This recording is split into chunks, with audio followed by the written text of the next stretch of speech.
বাংলা ভাষায় কথা বললে তোমার রাজ্য উত্তরপ্রদেশে মারো, রাজস্থানে মারো, বিহারে মারো, দিল্লিতে মারো।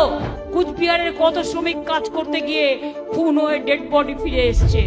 শীতলকুচিতে গতবার ইলেকশনের সময় সেন্ট্রাল পুলিশ গুলি চালিয়ে দিয়েছিল, 4 জনকে হত্যা করেছিল। সবাই জানে বাংলার লড়াইতে বিজেপি যে অত্যাচার করছে এবং নিরপেক্ষ নির্বাচন না করে এক পক্ষ দুষ্টুমি করছে, অত্যাচার করছে, বাদরামো করছে। এর বিরুদ্ধে আপনাদের রায় দেওয়ার প্রয়োজন আছে কি নেই?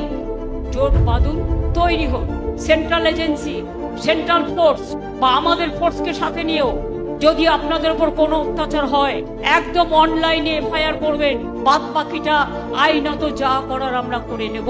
মনে রাখবেন, আমি কিন্তু ছেড়ে দেবার লোক নই। 4 তারিখের পরে তোমাদের মুখোশ টেনে খুলে দেব। তার কারণ মানুষ তোমাদের সমর্থন করে না।